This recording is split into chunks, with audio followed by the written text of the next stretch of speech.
Guys, രാത്രി 10:30 ആയിട്ടുണ്ട്. അപ്പോൾ നമുക്ക് ചെറുതായിട്ടൊന്ന് വിശക്കുന്നു. അപ്പം നമുക്ക് പോയൊരു ദോശ കഴിച്ചിട്ട് വരാം. അങ്ങനെ ഞാൻ നേരെ എൻ്റെ ഫ്രണ്ട് വീട്ടിൽ പോയിട്ട് അവൻ നേരെ റോഡിൽ തന്നെ നിൽപ്പുണ്ടായിരുന്നു. നേരെ അവനെ എടുത്ത് കൈപ്പട്ടൂരിട്ടെത്തി. ഒറ്റ കുഞ്ഞുങ്ങളില്ല കേട്ടോ കൈപ്പട്ടൂർ. രാത്രി ആയപ്പോഴത്തേക്ക് പിന്നെ വെട്ടം വെളിച്ചമൊക്കെ ഉള്ളതുകൊണ്ട് ഞങ്ങൾ നേരെ അവിടെ നിന്ന് പതുക്കെ വീണ്ടും അങ്ങോട്ട് യാത്രയായി. ഇവിടെ ഒന്നും ആരും ഇല്ലാത്തത് കൊണ്ട് നല്ല രസമുണ്ടായിരുന്നു കേട്ടോ യാത്ര എൻജോയ് ചെയ്യാൻ വേണ്ടി. അങ്ങനെ ഞങ്ങൾ നേരെ ഓമലൂരെത്തി. എൻ്റെ പല വീഡിയോയിലും ഓമലൂർ കൈപ്പട്ടൂരൊക്കെ കേൾക്കുന്നുണ്ട്. അതൊക്കെ ഞങ്ങളുടെ മെയിൻ സ്ഥലങ്ങളാണ് കേട്ടോ. അങ്ങനെ ഞങ്ങൾ നേരെ പത്തനംതിട്ട എത്തിയപ്പോൾ മാക്കാവുന്ന പള്ളി നല്ല ലൈറ്റൊക്കെ ഇട്ട് നല്ല രസമായിട്ട് ഇങ്ങനെ വെച്ചിട്ടുണ്ടായിരുന്നു.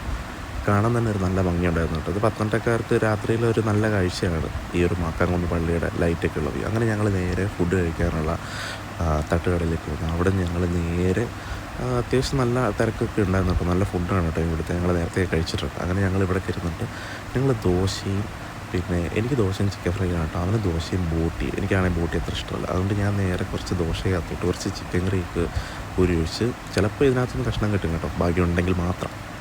അതിനകത്ത് കുറച്ച് ഇതൊക്കെ ഒഴിച്ച് അവൻ നേരെ ബോട്ടിക്കകത്തോട്ട് കുറച്ച് നാരങ്ങ പിഴിഞ്ഞൊഴിച്ച് എൻ്റെ ചിക്കൻ ഫ്രൈ അപ്പോഴത്തേക്ക് വന്നു. അപ്പോൾ ഞങ്ങൾ 2 ഡബിൾ ഓംപ്ലേറ്റും കൂടെ ഓർഡർ ചെയ്തു. നല്ല ടേസ്റ്റാണ് കേട്ടോ. ഇതെല്ലാം കൂടെ കൂട്ടി വരും. അതുകൊണ്ട് ഞാൻ ഓംപ്ലേറ്റിന് ഒരു കഷ്ണം ദോശയിൽ നിന്ന് കുറച്ച് മുറിച്ചെടുത്തു. നേരെ അതിൽ കറിയിട്ട് നോക്കി ചിക്കൻ്റെ പീസിൽ നിന്ന് ഒരു കഷ്ണം ചുമ്മാ ഒന്ന് പറിച്ചെടുത്തിട്ട് അതെല്ലാം കൂടെ മിക്സ് ചെയ്തിട്ട് ഒരു പിടി വായിലോട്ട് വെച്ച് നല്ല ടേസ്റ്റ് ഉണ്ടായിരുന്നു കേട്ടോ. എനിക്ക് എൻ്റെ ഫേവറേറ്റ്. അങ്ങനെ ഞങ്ങൾ ഫുഡൊക്കെ കഴിച്ച് നേരെ തിരിച്ച് വണ്ടിയിലോട്ട് എത്തിയപ്പോൾ ഒരു ഐസ്ക്രീം കഴിക്കാൻ വേണ്ടി ആഗ്രഹം. അങ്ങനെ നേരെ ഒരു ഐസ്ക്രീം കൂടെ കഴിച്ച് നേരെ ഞങ്ങൾ ആ സ്ഥലത്തേക്ക് ഇരുന്നു.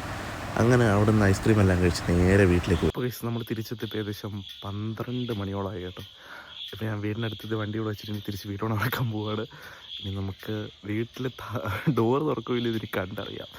അമ്മച്ചി കഴിഞ്ഞാൽ നമുക്കകത്ത് കയറാം. അപ്പോൾ അടുത്ത വീഡിയോ ആയിട്ട് വരുന്നവരെ ബൈ.